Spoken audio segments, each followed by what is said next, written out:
I found out who my family really was in under 10 minutes the moment I told them I had nothing left and watched every single one of them disappear like I never existed.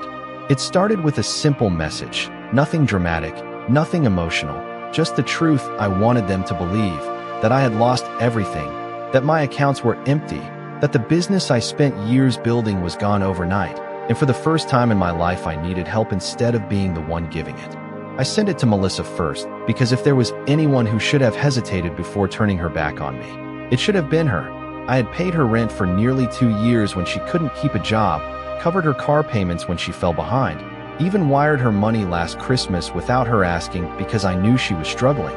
So I thought maybe she would at least call, maybe she would ask what happened, maybe she would act like a sister, but the only thing I saw was that she read the message and then nothing, no reply, no missed call, just silence that felt louder than any argument we ever had. I waited exactly 4 minutes before texting my younger brother, kept it even shorter this time, told him I might need a place to stay for a few weeks until I figured things out. I even added that I'd pay him back as soon as I got back on my feet, trying to make it easy for him to say yes, trying to remove every excuse he might use, and still the answer never came. Except it did in a different way, because I watched the typing bubble appear for a second and then vanish like he thought better of it, like helping me suddenly became a risk he didn't want to take.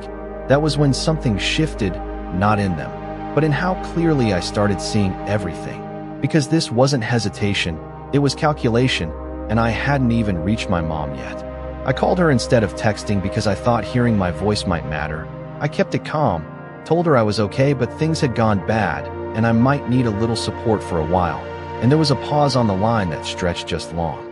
Enough for me to realize she was choosing her words carefully, not out of concern but out of distance, like she was already stepping away from me in her mind. And then she said she wished she could help but things were tight, and maybe I should talk to Melissa, which told me everything I needed to know because Melissa was the last person she would send me to unless she already knew what Melissa was going to do. I ended the call politely, told her I understood, told her I'd figure it out, because that's what I've always done.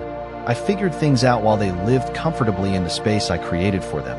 And for a moment, I just sat there looking at my phone, not angry, not even surprised, just focused, because patterns don't lie, and this one was forming faster than I expected. Then it happened, the part that confirmed it wasn't just individual reactions, but something deeper, something shared. Because within minutes I noticed something strange. My message to Melissa showed as delivered but no longer active. My brother's profile picture disappeared, and when I tried to call him again, it went straight to voicemail like my number had already been filtered out. And that was when I understood I wasn't being ignored. I was being removed. No warning, no conversation, just quietly erased the moment I stopped being useful, and the speed of it was the part that stayed with me. Because people don't react that fast unless they've already decided who you are to them, unless they've already agreed, even without saying it out loud, that once the money is gone, so are you.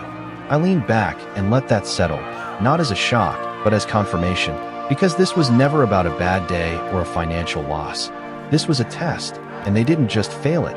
They exposed exactly how they've always seen me, not as family, not as someone they care about, but as a resource, something to rely on when it's convenient and discard the second it becomes a liability.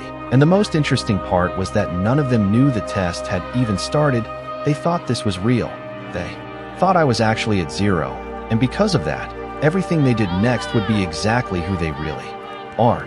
The strange part was not that they cut me off, it was how easy it was for them. Like removing me required no discussion, no hesitation, just a quiet agreement that I no longer fit into their lives the moment I stopped being useful. And sitting there with my phone in my hand, I started replaying the last few years in a way I never had before, not emotionally, but analytically. Like I was reviewing numbers instead of memories. Because when you remove the idea of family from the equation, what you are left with is a pattern of transactions, and I had been on the giving end of every single one of them. Melissa was the easiest example because everything with her had always been direct. She never asked in a dramatic way. She would just mention a problem and wait, knowing I would step in before she even had to say the words, whether it was rent, credit card bills, or random emergencies that somehow always resolved right after I sent money. And every time I told myself it was temporary, that she would get back on her feet, that family helps each other. But the truth was she never adjusted her behavior because she never had to. I had already built the safety net under her without realizing it. My brother was different on the surface, but the outcome was the same. He liked to act independent, liked to say he handled things on his own. But somehow when something went wrong, I was always the quiet solution in the background, covering a payment, making a call, connecting him with someone who could fix the situation, and he would thank me in a casual way that made it sound like a favor between equals, even though the balance was never equal, not even close. And then there was my mother, who never asked for money directly but accepted everything I did as if it was expected, as if it was simply my role to keep things stable, to make sure no one ever felt pressure, and I went along with it because I believed that was what holding a family together looked like: consistency, reliability, showing up without needing recognition. But what I failed to notice was that none of those qualities were being returned, not even in small ways, not even when it mattered.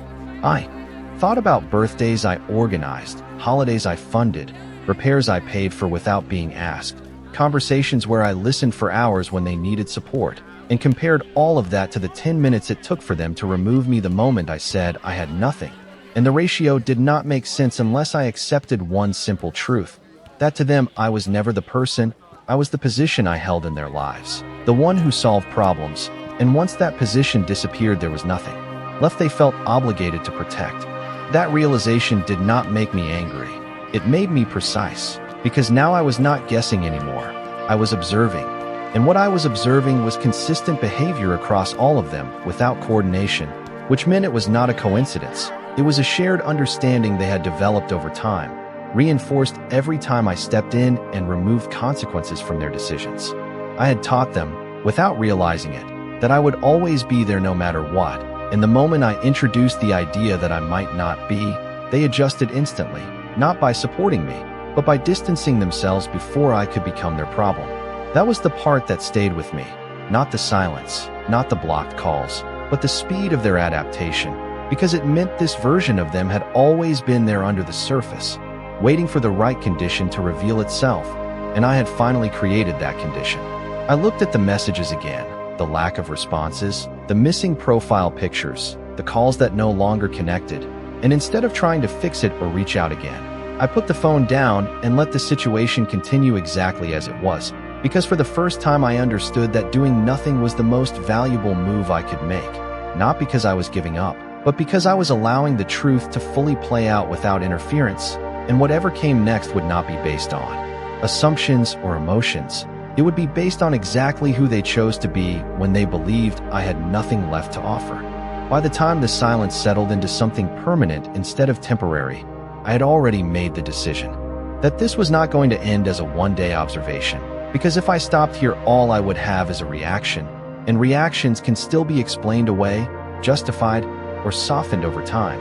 So I needed something deeper, something that would remove any doubt about who they were when there was nothing left to gain from me. And that meant extending the situation instead of correcting it, letting the story they believed continue long enough for them to fully commit to it. I did not try to contact them again directly, not because I could not, but because I understood that pressure changes behavior, and I wanted none of that. I wanted their natural choices without influence, so instead I shifted the way I existed around them, quietly, indirectly, in ways they would not immediately notice but would eventually feel. I canceled every automatic payment I had set up for them, subscriptions, shared accounts, small recurring expenses that I had covered for so long they probably forgot they even existed, and I did it without announcement, because this was not about confronting them. It was about observing how they reacted when support disappeared without explanation. I left one thing active on purpose, a small financial obligation tied to Melissa, something she relied on but never acknowledged, because I wanted to see how long it would take before she realized it was gone, and whether her first instinct would be to check on me or to protect herself. At the same time, I made sure my situation looked real from the outside, not dramatic, not desperate, just convincingly reduced. I updated a few public details, removed visible indicators of stability, allowed the narrative to exist in a quiet way that did not attract attention but confirmed the version of me they already believed. And I knew that information would travel because families like ours do not need direct communication. They operate through assumption, through fragments of truth. that get passed around until they become something solid. A day passed, then another, and not a single person reached out, not even out of curiosity, which told me something even more important than their initial reaction. It told me they were comfortable with the distance, comfortable enough to let it continue without needing closure. And that level of comfort does not come from a sudden decision. It comes from something that has been building for a long time. On the third day, the first signal appeared, not from a message but from movement. Melissa started making adjustments, small ones at first, changes in spending, pulling back from things she used to rely on without thinking, and I could almost map her thought process without hearing a single word. She was adapting to the idea that I was no longer part of her support system, and instead of questioning it, she was reorganizing her life around it. That was when the situation moved from reaction to confirmation, because adaptation is a choice, and she was making that choice without hesitation, without even attempting to verify whether the situation could change. I noticed my brother doing something similar, fewer outward commitments, more cautious behavior, like he was preparing for a version of reality where he could not depend on backup, and again there was no attempt to reconnect, no effort to re-establish anything, just quiet recalibration, and that told me they were not just reacting to loss, they were accepting it as final. I watched all of this without stepping in, without correcting the narrative, because every hour that passed without me saying anything made their choices more intentional, more real, and less reversible. And that was exactly what I needed, not a moment of weakness from them, but a sustained pattern that could not be explained away later. What started as a simple test had turned into something far more revealing, not because of what they did in those first 10 minutes, but because of what they continued to do after. And by the end of that third day, I understood that I was no longer observing a reaction to a problem. I was watching the true structure of our family operate exactly as it was designed, without me holding it together. And that structure did not include me unless I was providing something they could use. By the fourth day, the pattern stopped being subtle and started becoming visible in ways they probably did not realize I could see, because when people believe you are no longer relevant, they stop managing how they appear to you. And that is when the truth becomes easiest to observe, not through direct words, but through the way they behave when they think you are no longer watching. I did not reach out.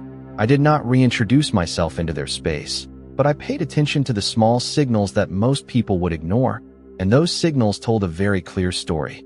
Melissa was no longer just adjusting quietly. She was actively repositioning herself, making decisions that only made sense if she had fully accepted that I was permanently out of the picture.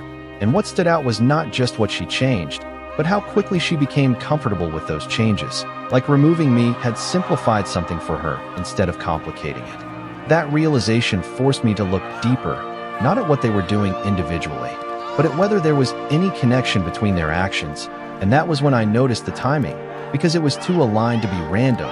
The shifts in behavior, the financial adjustments, even the tone of how they interacted with others, it all pointed to one thing. They were not just reacting separately. They were operating with shared information. Families do not move in sync like that without communication, even if it is indirect, and that meant something had already been discussed, something had already been agreed on before I ever sent that first message. I did not have to see it to understand it, because I knew how Melissa worked. She was not the type to sit back and wait. She led conversations, she framed narratives, and if anyone was going to define how the family responded to me, it would be her. That thought alone explained the speed of everything that followed. Because if she had decided early that I was no longer worth supporting, the rest of them would not question it. They would follow the version of reality she presented, especially if it aligned with their own convenience. I tested that theory in the simplest way possible by introducing a small disruption, something that would normally trigger a reaction if there was still any expectation tied to me, and then I watched who responded and how. The result was exactly what I expected: no direct contact, no attempt to resolve anything with me, only internal adjustments, like they were solving a problem that no longer involved me at all. That was when the situation shifted from observation to confirmation at a level that removed any remaining doubt, because what I was seeing was not confusion, not hesitation, but coordination without accountability, a system where decisions were made about me without including me, and then executed as if I had already agreed to them. The most telling part was not even the behavior itself. It was the absence of any effort to maintain a connection, because even people who are unsure usually leave a door open, a message, a question, something that allows the situation to be reversed later, but there was none of that here. No loose ends, no hesitation, just a clean separation that happened faster than it should have if any real relationship had existed. I let that reality settle without reacting, because reacting would only give them something to adjust to, and what I needed was for them to keep moving exactly as they were, to continue revealing how far they were willing to go when they believed there were no consequences tied to their actions. By the end of that day, it became clear that this was no longer about whether they would come back or reach out. It was about how completely they were willing to erase me from their lives when the benefits disappeared, and the answer to that question was already unfolding in real time, not through anything they said, but through everything they chose not to do. By the 5th day, I stopped looking for signs and started recognizing structure, because everything they were doing was no longer reactive. It was organized in a way that only happens when people believe they have already settled the situation and moved on. And that was when I noticed the detail that changed everything. Not something dramatic, not a message or a call, but a pattern of communication that revealed more than any direct conversation ever could.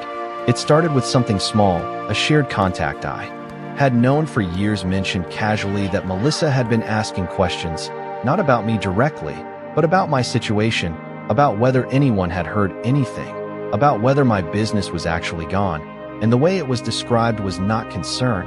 It was confirmation, like she was gathering pieces to validate a conclusion she had already reached. That alone told me she was not acting alone, because people do not collect information like that unless they plan to use it, and within a family dynamic like ours, information always flows somewhere. I did not confront it, I did not respond. I simply expanded my observation, and that was when the second layer became visible, because it was not just Melissa adjusting or asking questions, it was the entire family shifting in ways that aligned too perfectly to be coincidence, like they were all following the same script without needing to coordinate openly. Then it became clear how they were doing it, not through direct calls or messages that I could see, but through a separate channel that I was no longer part of, a space where they could discuss, decide, and reinforce each other without any interruption from me.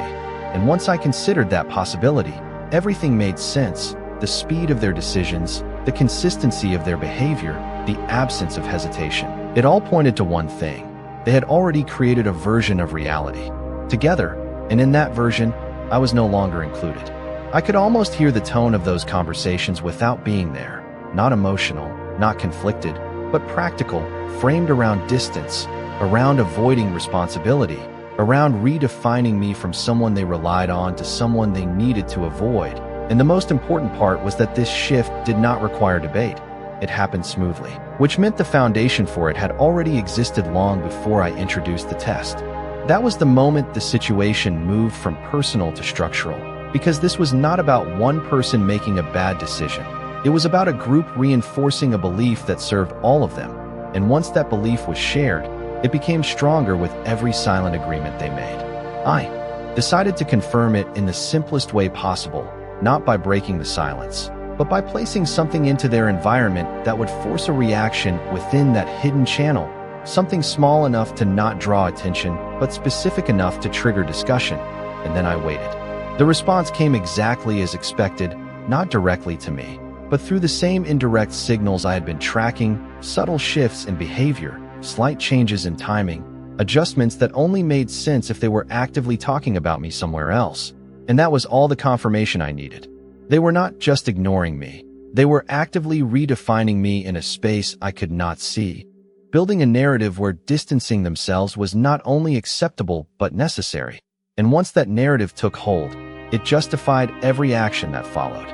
What made it even clearer was the absence of doubt in their behavior, because people who are unsure leave room for reconsideration. They hesitate, they pause, but there was none of that here, just steady, consistent movement away from me, as if the decision had already been finalized before I even realized it was being made. I let it continue, because interruption would only distort the truth, and what I needed now was not just confirmation that they had turned away, but a full picture of how far they were willing to go once they believed I had nothing left to offer. And with every passing hour, That picture was becoming more complete without me saying a single word. By the 6th day, the hidden layers stopped being something I had to infer and became something I could clearly map out. Not because I suddenly gained access to their conversations, but because their behavior started reflecting decisions that could only come from direct coordination. And once that happens, the pattern becomes impossible to ignore. Melissa was no longer just adapting. She was leading, making moves that signaled certainty, not hesitation. And the way the others followed her timing told me everything I needed to know about who was driving the narrative behind the scenes. It was no longer just about distance, it was about alignment, and that kind of alignment does not happen unless someone defines the tone early and the rest accept it without resistance. I started noticing that every adjustment they made came in waves, not individually but collectively, like a response to something being said or decided at the same time. And the only place that could be happening was in a conversation I was no longer part of, a separate space where they could shape the situation without me influencing it. What confirmed it was not one single action, but the consistency across all of them. The way Melissa reduced anything tied to me first, then my brother followed. Then even my mother adjusted her behavior in the exact same direction, not gradually, but almost simultaneously, and that level of synchronization removed any doubt that this was coincidence. I could almost outline the structure of their discussion without hearing a word. Melissa framing me as a liability, someone unstable, someone who might become a burden, and the rest agreeing not because they were convinced, but because it was easier to accept that version than to challenge it and risk responsibility. The most telling part was how cleanly they executed it. No mixed signals, no attempts to maintain a neutral position, just a clear shift away from me that grew stronger with each passing day. Like they were reinforcing the same conclusion over and over again until it became unquestionable. I tested the edges of that system carefully, not by confronting it, but by placing small variables into the environment and observing how quickly the group adjusted, and every time I did, the response came back not as individual reactions, but as a unified shift, which meant they were not only communicating, they were actively maintaining a shared strategy. That was when I understood that what I was watching was not just a family reacting to a situation, it was a coordinated decision to remove me from their equation entirely, not temporarily, not until things improved, but as a permanent adjustment based on what they believed I had become. And the most important detail was that none of them questioned it, not even once, which meant the decision did not feel wrong to them. It felt logical, justified, even necessary.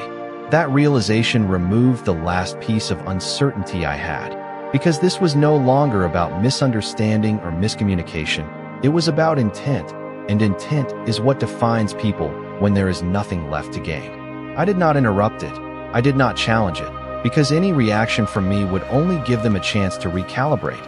And what I needed now was for them to continue exactly as they were, to fully commit to the version of reality they had created without knowing it was being observed. By the end of that day, the situation had reached a point where there was nothing left to question, only something left to confirm. How far they were willing to go once they believed I was completely removed from their world. And based on everything I had seen so far, they were not just willing to distance themselves, they were prepared to redefine me entirely. And that kind of shift does not reverse itself easily once it is complete. By the 7th day, there was nothing left to interpret, only something left to execute, because everything I needed to see had already been revealed without a single direct conversation, and the clarity of it removed any hesitation I might have had about what came next. I did not feel the need to confront them or expose anything immediately, because that would only turn this into an argument, and arguments create noise, and noise hides truth. And what I had now was something far more valuable than any reaction I could force. I had a complete, consistent pattern of behavior that showed exactly who they were when they believed I had nothing left to offer. So instead of stepping into their version of reality, I stepped further away from it, not emotionally, but strategically, allowing their decisions to fully solidify without interference while I began shifting things on my side in ways they would not notice right away. I reviewed every connection that still existed between us, not just the obvious ones like financial support, but the structural ones, the quiet systems that had been in place for years, the accounts, the agreements, the access points that made their lives easier without them. Ever thinking about where that ease came from, And one by one I prepared those systems for change, not abruptly, not in a way that would trigger immediate panic, but in a controlled sequence that would reveal itself over time. At the same time, I remained completely silent. No messages, no calls, no attempts to re-enter their space. Because silence at this stage was not absence. It was pressure, the kind of pressure that builds slowly without being noticed until it becomes impossible to ignore. I wanted them to continue believing the version of me they had agreed on. The one who had nothing. The one who was no longer relevant. Because the longer they believed that, the more committed they would become to their decisions, and the harder it would be for them to reverse course later. What made this phase different from the previous ones was not what they were doing, but what I was doing in response. Because up until now I had been observing, confirming, understanding, but now I was preparing, aligning everything on my side so that when the shift happened, it would not be emotional or chaotic, it would be precise. I paid attention to timing, to dependencies, to the order in which changes would have the most impact without creating confusion. Because confusion leads to questions, and questions could lead them back to me too early. And that was not what I wanted. I wanted them to feel the effects first, to experience the absence of what they had taken for granted before they even considered reaching out. Meanwhile, their behavior continued exactly as expected, steady, consistent, fully aligned with the narrative they had created. And that consistency was the final confirmation I needed, because there were no cracks, no signs of doubt, no attempts to reconnect, just a clean continuation of the distance they had chosen. That told me everything was in place, not just on their side, but on mine, because I now understood both the emotional structure of the situation and the practical one. And that combination is what allows a response to be effective without needing to be loud. By the end of that day, I was no longer thinking about whether they would come back or what they might say if they did, because those questions no longer mattered. What mattered was that they had already shown me exactly how they operate when there is nothing left to gain, and I had allowed that version of them to fully emerge without interference. And now that it had, there was only one thing left to do, not to confront it, not to argue with it, but to respond to it in a way that matched the clarity they had given me, quietly, deliberately, and without giving them the chance to reshape the narrative before they felt the full weight of their own decisions. By the 8th day, everything I had prepared was no longer theoretical. It was ready to move, and the only thing left was timing. Not dramatic timing, not something designed to shock them all at once, but controlled timing, where each change would surface in a way that felt natural at first and only later revealed its full impact. I did not rush it, because rushing creates noise, and noise gives people time to adjust emotionally before reality sets in. And what I wanted was the opposite. I wanted reality to arrive quietly, without warning, so that by the time they recognized it, it was already too late to reposition themselves. The first shift was the easiest. The small systems I had left in place as signals, the recurring support they had stopped noticing, the convenience they assumed would always be there. I let those expire exactly as scheduled. No extensions, no quiet renewals, just a clean stop that would not trigger alarm immediately, but would create a subtle disruption in their routine. I knew Melissa would be the first to notice, not because she was more attentive, but because she relied on those systems more directly, and I could almost predict the moment she would realize something was off, not as a question about me, but as a problem she needed to solve. That was the key difference, because if her first instinct had been to reach out, the entire dynamic might have shifted, but I had already seen that instinct disappear, replaced by self-preservation, and now I was about to see how far that instinct would carry her. The second shift followed soon after, slightly larger, something tied to structure rather than convenience, an adjustment that would require them to make decisions instead of just noticing a change. And again, I made sure it happened without any connection back to me. No message, no explanation, just a change in their environment that forced them to adapt without understanding why. By this point, the system they had created without me was fully active, and I was now interacting with that system indirectly, testing its limits, observing how it handled pressure when there was no longer an external support holding it together. What became clear almost immediately was that their coordination still existed, but it was starting to strain under real consequences, because it is easy to agree on distancing when there is nothing at stake, but it becomes more complicated when that distance starts affecting daily life in measurable ways. I did not need to see their conversations to know what was happening, because the timing of their adjustments told the story: quicker responses, tighter alignment, more urgent shifts in behavior, all signs that the discussion behind the scenes had moved from casual agreement to active problem solving. And yet, even then, there was still no attempt to reconnect, no effort to bridge the gap they had created, which confirmed something even more important than before: that maintaining their decision was more important to them than restoring the relationship, even when the cost of that decision was starting to rise. That was the moment the entire situation reached its final stage, because what I had now was not just proof of their initial reaction, not just confirmation of their coordination, but evidence of their priorities under pressure, and those priorities were consistent with everything I had observed from the beginning. I remained exactly where I had been, silent, controlled, watching the structure continue to respond to changes it did not fully understand, because from their perspective, this was just life becoming more difficult, more unstable, something to manage internally.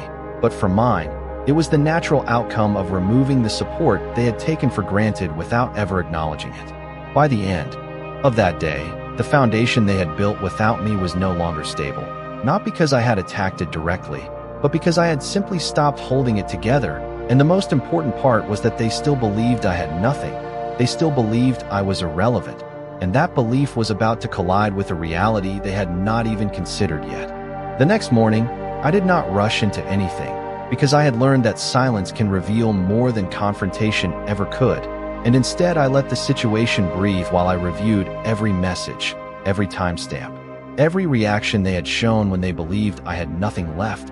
And what stood out the most was not just that they distanced themselves, but how quickly and confidently they did it, as if they had been waiting for a reason to detach all along. And that realization settled in my chest heavier than any financial loss ever could, because money can be rebuilt, but loyalty, once exposed as conditional, changes everything permanently. And so I moved carefully, documenting everything, saving screenshots, organizing timelines, not out of revenge, but out of clarity, because I knew the moment was coming when truth would no longer stay hidden behind assumptions. And later that afternoon, I received a message from my sister, the first direct message since everything happened, and it was short, cautious, almost rehearsed, asking if I was doing okay, which in any other context might have sounded caring. But after days of being ignored and blocked, it felt more like curiosity than concern, and I did not respond immediately, because I wanted to understand why now, what had changed, what had triggered this sudden shift. And the answer came sooner than I expected when I got a call from an unknown number, which turned out to be a mutual acquaintance who worked in finance, someone who had quietly seen my name attached to a recent property acquisition that had gone through under one of my holding companies. And in that moment, everything clicked into place, because word had started to spread, not widely, but just enough to reach the right ears, and suddenly the narrative they believed was no longer stable, and the version of me they had dismissed no longer aligned with reality. And that was when the second wave began, subtle at first, messages reopening, blocks disappearing, indirect check-ins disguised as casual conversation, and I watched it unfold without reacting emotionally, because this was the confirmation I needed, not of their actions, but of their motivations. And when my brother finally called, his tone was different, softer, careful, as if stepping into uncertain ground, asking if we could talk, saying there may have been a misunderstanding, and I listened without interrupting, because I wanted to hear exactly how the story would be rewritten now that the outcome looked different. And as he spoke, I noticed the shift from certainty to ambiguity, from judgment to hesitation, and it was not apology that came first, but justification, explanations about stress, about confusion, about not knowing the full picture. And that told me everything, because real accountability does not begin with excuses, it begins with ownership. And when he finally paused, waiting for my response, I kept it simple, telling him there was no misunderstanding, that what happened was clear, and that I did not fake their reactions. They chose them freely based on what they believed I was worth at zero, and the silence that followed was longer than anything he had said before. Because truth has a way of removing all the comfortable words people rely on, and in that silence, I understood something important. This was not about proving them wrong anymore. It was about deciding what access they would have moving forward, because the test had already been completed, not by design alone, but by their own decisions. And now the only question left was not whether they would come back, but whether I would let them stay. This story follows the first main character, a quiet but calculating individual who decides to test loyalty by removing wealth from the equation, and the second main character, a close family member whose reactions slowly reveal the truth behind conditional relationships, unfolding a tense emotional journey that defines the core of family stories where trust is often tied to status and perception. As events progress, the first main character observes how quickly connections disappear when financial stability seems gone, while the second main character, along with others, chooses distance over support, reinforcing the painful but realistic patterns often seen in family stories that explore hidden intentions beneath familiar bonds. The narrative deepens as silence replaces confrontation, and every ignored message, every blocked call, becomes evidence that loyalty was never unconditional, highlighting a central theme within family stories that question whether relationships are built on genuine care or quiet expectations. When subtle signs begin to emerge that the situation may not be what it seemed, behavior shifts, and the second main character attempts to reconnect, exposing a stark contrast between past indifference and present hesitation, which strengthens the emotional tension commonly found in powerful family stories that focus on reversal and realization. The first main character remains composed, analyzing each action without immediate reaction, understanding that true clarity comes not from words but from patterns, and this moment becomes a defining point in family stories where control shifts back to the one who was once dismissed. As conversations reopen and justifications replace accusations, the second main character struggles to reframe past actions, but the absence of genuine accountability reveals more than any apology could, reinforcing a critical lesson embedded in impactful family stories about ownership and consequence. Ultimately, the first main character recognizes that the test was never about money but about access, about who remains when value is stripped away, and who returns when it reappears, closing a powerful arc that defines the emotional weight of family stories where truth is not revealed through confrontation, but through choice. Character 1, a white male in his late 30s, standing in a modern suburban living room, wearing a simple dark button-down shirt and neutral slacks, calm expression, direct front-facing angle, soft natural lighting, realistic photography style, minimal background distractions, subtle emotional tension visible in posture.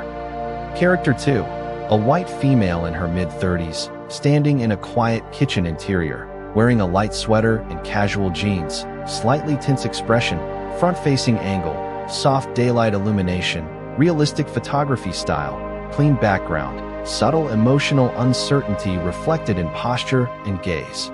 Character 1 and Character 2 standing face-to-face in a softly lit living room, both looking serious, a phone on the table showing unread messages, quiet tension in the air. Character 1 standing alone in a home office, looking at a laptop with financial documents, holding a phone, natural daylight coming through a window, calm and focused posture. Character 2 in a kitchen during morning light, holding a phone and hesitating before responding, a cup of coffee on the counter, expression uncertain and distant.